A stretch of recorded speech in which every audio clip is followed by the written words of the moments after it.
Good morning again, boys and girls. Mr. Baxter's Learning Channel is your place to be.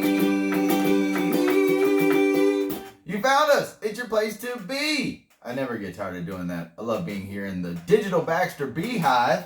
You found us on Friday, May the 8th, 2020. We are getting ready to do a little bit of writing. We're going to wrap this week up by doing a writing activity where we are going to become non-fiction authors. You're exactly right. That means we are going to be writing something that teaches. Well, we can do that. We are going to be writing some non-fiction. So let's see where we're going and how we shall get there. All right? We'll talk about those two things and then we'll gather ourselves together and we will get writing. All right, how we doing there?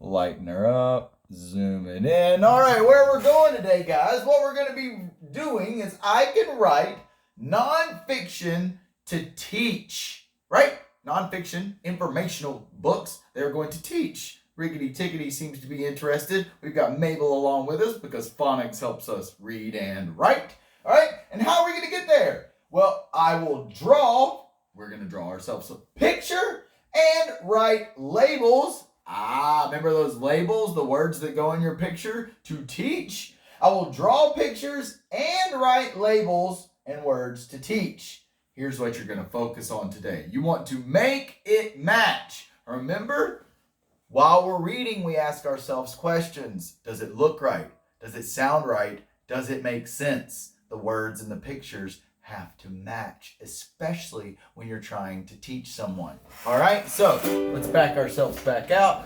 Oh boy, I almost took a tumble, but you're still with me.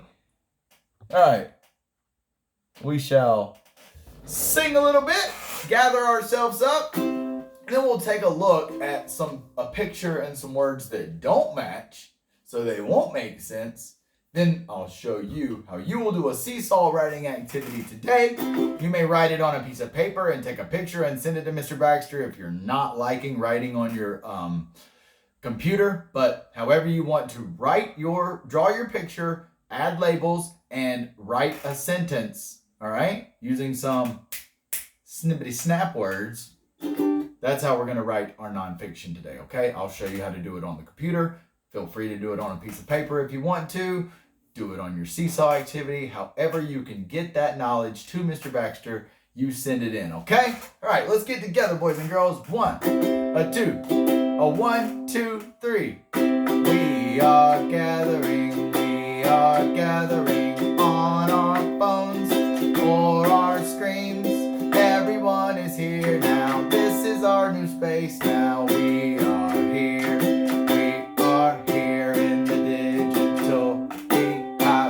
Here we go. We are writing. We are nonfiction authors today. We are ready to teach. All right, guys, look. Cosmo is tuckered out. You see him over there sleeping by the CCGA blanket. He's tuckered out. Not going to be much help. That's my co-teacher today. All right. Anyway, here we go. We're going to pop it down. All right. Let's get ourselves a little workstation. Bibbity bobbity boo. Unplug, flip it around, cooking with, whoa, we almost lost it, guys. We almost lost it. Almost only counts in horseshoes and tiddlywinks. And we ain't playing any games today. All right, what's that look like? There we go. Now look here. Pictures teach and words teach. All right, look. See that big X? What's happening here is the picture and the words do not go together. I see a picture of a person standing in a swimsuit, and the words say, if you don't know how to swim, make sure you are with a grown-up. Wait, what? Does that make sense? Does that picture, do we know if this person's a grown-up? Not at all. Let's take a look over here. I see a check mark. Ding! Looks like they're getting it done. To go swimming, you have to wear a bathing suit. True statement. I see a picture of a person in a bathing suit. The words are now matching their picture, right? The words are matching the picture. And now they are actually teaching me something. It makes sense. Over here, the picture and the words don't make sense, so the pictures and words aren't teaching. Over here, our picture and our words go together like birds of a feather, and that's why they're teaching us something. You see? Do you see? All right, how do I get out of this?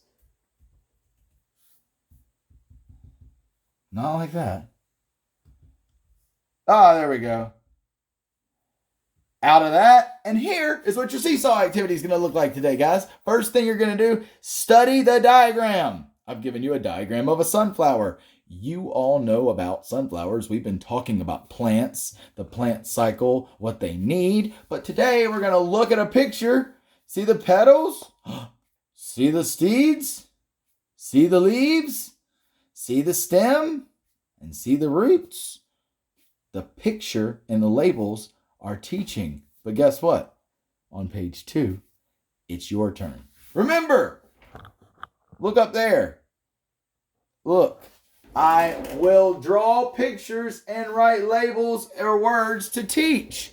That's what you'll be doing on this page right here. All right, let's angle down a wee bit so you can see better. And up here in this square area, I'm going to draw my picture. Well, look here. I'm going to start off with some brown. The brown is going to be the, oh, you know what? You can always make your marker bigger so that you can cover a bigger area. There's going to be my dirt right there. There's my dirt. Yep. I put my dirt there so that I can draw the first part of my plant, which I know is the roots. Now, remember, we're going to draw pictures and write labels. How about this? Roots. How do we spell roots? R-O-O-T-S. Bingo. Now I move this label to go there. Hot dog. Drawing pictures, writing words to teach. All right, next. How about we add in the tall part? Whoops. Sorry. I have changed the color. All right, now, sorry. We'll go back to this. Now we want to draw that tall part of the flower, right? Part that helps it stand up. And what is that, guys? Let's add our label. That is the stem. See how we are drawing pictures and adding words that teach. Put the label out there for the stem. All right. We also know if you ever get confused, check back at this. I've got my roots. I've got my stem. What do I need next? Leaves, right? I am drawing a picture that teaches. So by golly, I'm going to draw the leaves. And then I'm drawing the picture and I'm labeling. Oh, yes, I'm labeling because I am writing a nonfiction piece. I'm labeling. Get the text tool. We just did leaves. Eve. But I'm going to put that this is a leaf.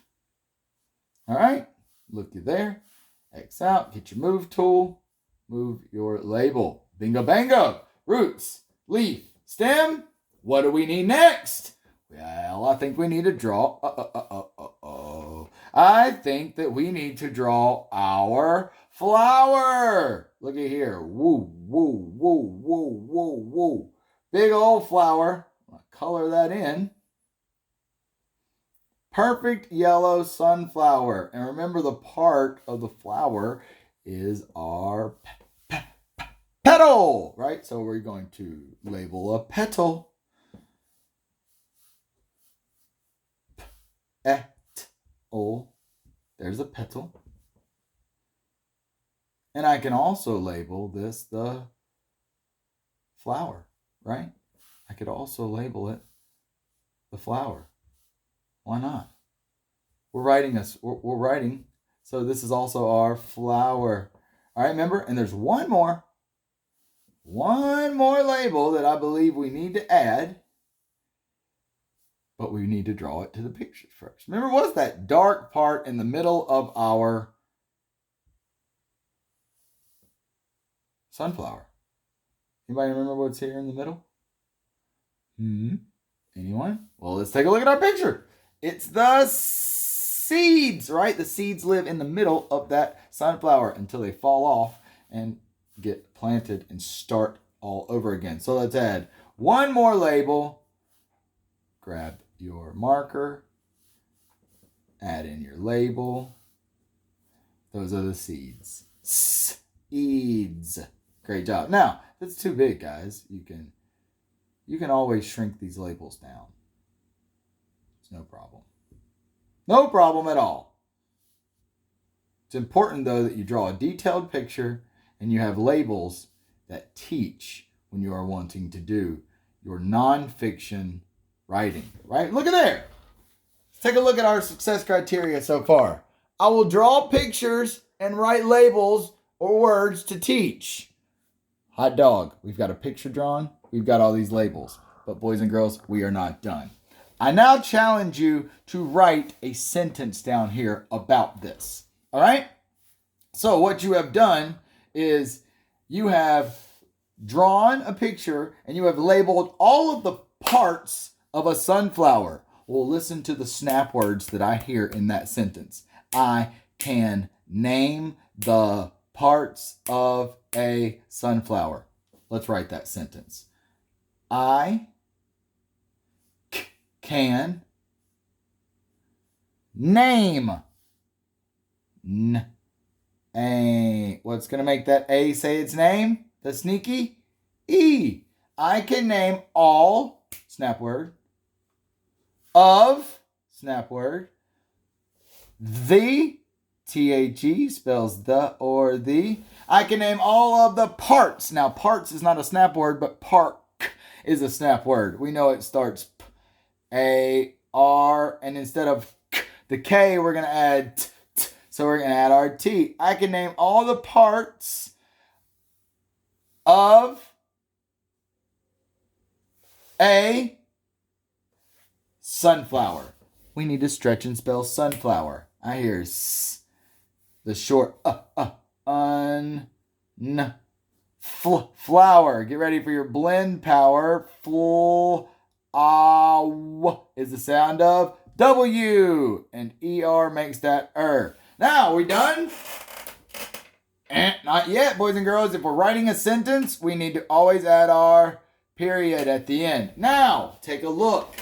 We have drawn a picture, added labels, and added a writing sentence. This is what I challenge you to do to satisfy your learning target of I can write nonfiction to teach, and I will draw pictures and write labels and words to teach. We needed to make it match. Look here. Does this match? It does. We've got a sunflower. All the parts are labeled, and I can name all of the parts of a sunflower. Hey, guess what? You guys don't have to write that same sentence. You can tell me something about the sunflower if you want to. You can tell me all of the parts. You can draw in parts, like you can draw in the sunlight or the water if you want to, guys. It's up to you. You are the nonfiction writer. Just make sure that the pictures and the words match so that it makes sense. All right? Baxter Bees, I can't wait to see your nonfiction writing. Love you guys. Happy Friday. Baxter?